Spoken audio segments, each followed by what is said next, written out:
Hi friend, welcome to daily blog उभरता भारत channel. मैं हूं आपकी होस्ट रूबी ठाकुर।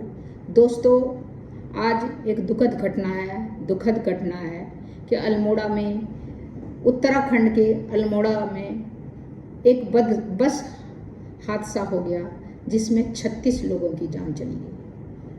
अल्मोड़ा में ये बस हादसा हुआ, उत्तराखंड के अल्मोड़ा में, मारचूला में। रामनगर जा रही थी बस।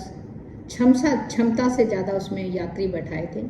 सभी अपने दीपावली की छुट्टी मना के, सभी अपने कार्यकार से छुट्टी मना के, कार्यस्थल से, अन्य जगह से घर लौट रहे थे। इस हादसे में 36 लोगों ने अपना जान गंवा बैठा। तो ये जो है, ये एक तो क्या है जान गंवाने का कारण, एक तो चालक और जो उसके सहयोगी होता है, जिसको कंडक्टर भी कहते हैं। बस की क्षमता से ज़्यादा बस में यात्री को बिठाना। दूसरा जो है, रोड भी पहाड़ों में रोड का भी बहुत मुश्किल है। मेरा खुद का अनुभव है कि रोड को, वहाँ पर पहाड़ी इलाका है, हमेशा दुरुस्त करने की ज़रूरत है, क्योंकि बहुत जान माल उसमें जा सकता है। अभी मैं मई मंथ में गई थी यमुनोत्री गंगोत्री।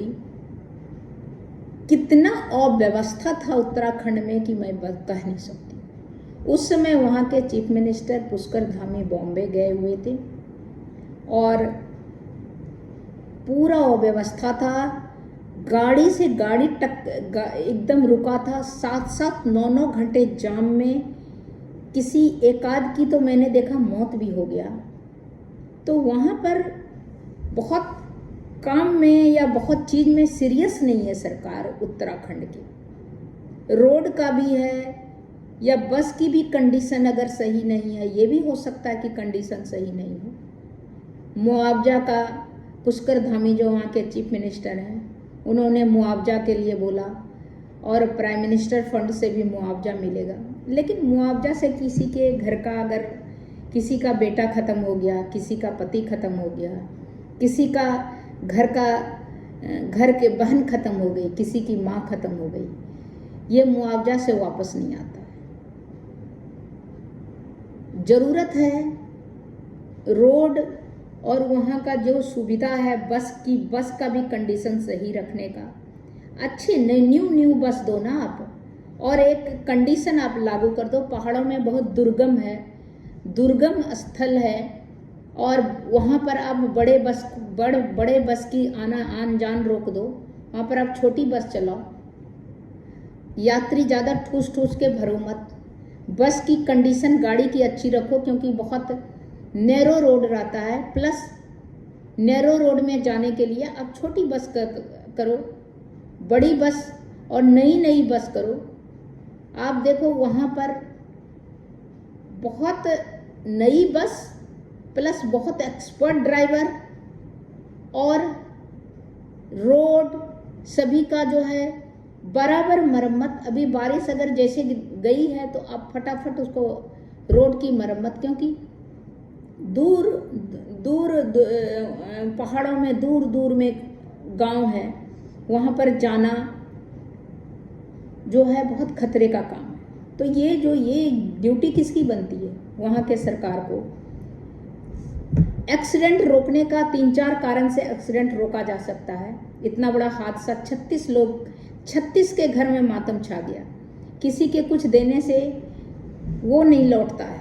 जान है तो जहान है, अगर जिंदा कोई है तो कमा लेगा, लेकिन किसी का चला जाता है तो बहुत मुश्किल है उसको भूल पाना। आदमी कोई तो जिंदगी ताउम्र जब तक जिंदा रहता है अपनों को नहीं भूल पाता है। तो इस हादसा में सरकार को ये सब कदम उठाने की ज़रूरत है। पहला तो रोड, आप जैसे ही बारिश पड़े, बारिश के टाइम के बाद आप रोड दुरुस्त करो।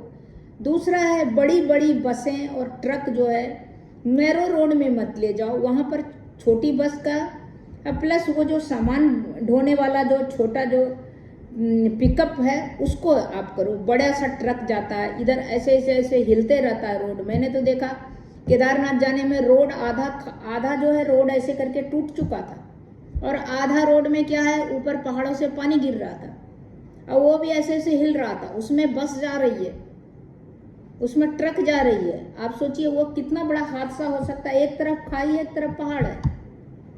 मेरा खुद का एक्सपीरियंस है, मैं किसी से सुन के या पढ़ के या नहीं बता रही हूँ। जरूरत है रोड को दुरुस्त करने का, हर टाइम दुरुस्त करने का, और गाड़ी में, और गाड़ी की कंडीशन बिल्कुल अच्छी होनी चाहिए। पहाड़ों पर चलना है क्योंकि ऊपर है, कभी ज़्यादा स्पीड देते हैं, कभी कम देते हैं, तो उसका जो कंडीशन है ब्रेक वगैरह का, मतलब न्यू टाइप का गाड़ी होना चाहिए, पुरानी नहीं। और जहाँ बड़ा अगर गाड़ी चलनी है, बड़ी बस, वहाँ बड़ी चलाइए। जहाँ नैरो रोड है, छोटी बस चलाइए वहाँ। नहीं तो इतने आदमी का जान खतरे में डालने का कोई मतलब नहीं है। रोड कटा है, टूटा है, आप हर समय अगर मरम्मत करते रहेंगे, देख रेख करते रहेंगे, तो उतना ज़बरदस्त टूटेगा नहीं जैसा मैंने देखा अपने से। बहुत ही बुरी तरह से मुझे डर लग रहा था।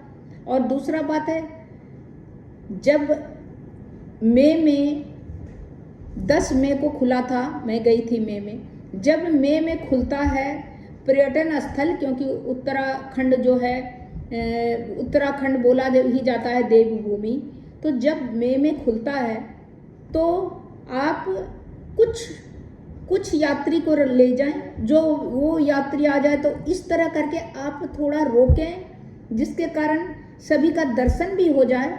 1 सप्ताह तक आपने इतना आदमी को ले जाना है, फिर 1 सप्ताह के बाद आपने अपना बैरियर खोलें दूसरे को, तो जिसके कारण उतना सारा जो, नहीं तो बहुत बड़ा हादसा हो सकता। मैंने देखा 2 गाड़ी इतना नैरो रोड में, एक बस लगी हुई है, एक हमारी गाड़ी पार हो रही है।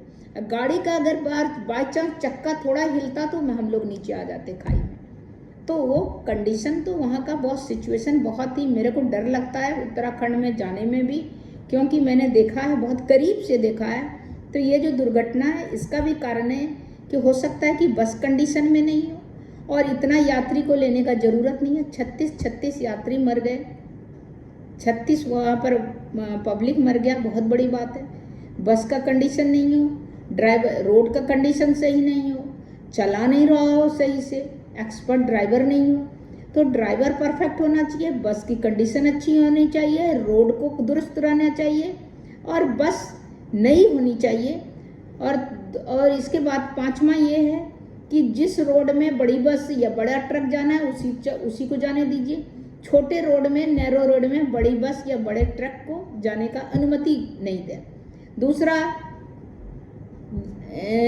इसमें जब सारा वहाँ पर केदारनाथ, बद्रीनाथ सभी खुल जाता है, तो हमारे यहाँ का बहुत ज़्यादा आबादी है, सभी ज़्यादातर हिंदू आबादी है, तो सभी चाहते हैं देव का दर्शन करने के लिए, तो देवभूमि के लोग के इधर आकर्षित होते हैं।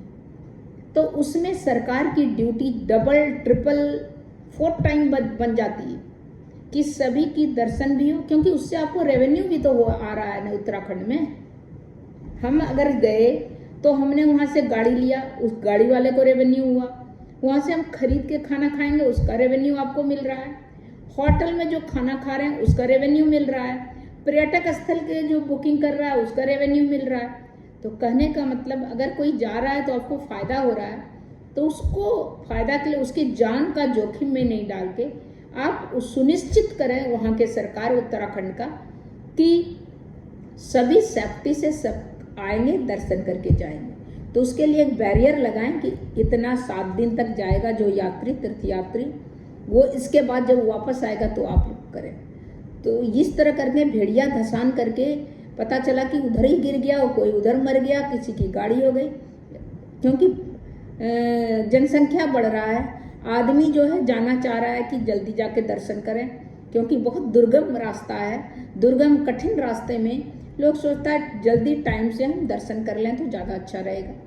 तो इन सब के लिए जो है उत्तराखंड सरकार को बहुत सचेत का, बहुत एहतियात बरतने की ज़रूरत है कि जिससे कि वहाँ के वहाँ के जो जनता है उत्तराखंड के और जो बाहर के जनता पब्लिक जो तीर्थयात्री दर्शन करने के लिए जाते हैं, सबके जानो माल का रक्षा करना। तो बस इतना ही। 36 जो मरे हैं उसके लिए मैं दुख प्रकट करती हूँ, क्योंकि कुछ भी देने से उनके घर में जो है जो मातम हो गया है उससे को नहीं भूला जा सकता है। मातम जो है, जो अपने को खोने का दर्द है, वो उन्हीं से जाना जा सकता है। वो वही जानेंगे जिसके अपने खोए। तब तक इतना ही। फिर मिलती हूँ अगले वीडियो में। तब तक के लिए नमस्कार। मेरे वीडियो को लाइक कीजिए, सब्सक्राइब कीजिए, बेल आइकन दबाइए। तब तक इतना ही।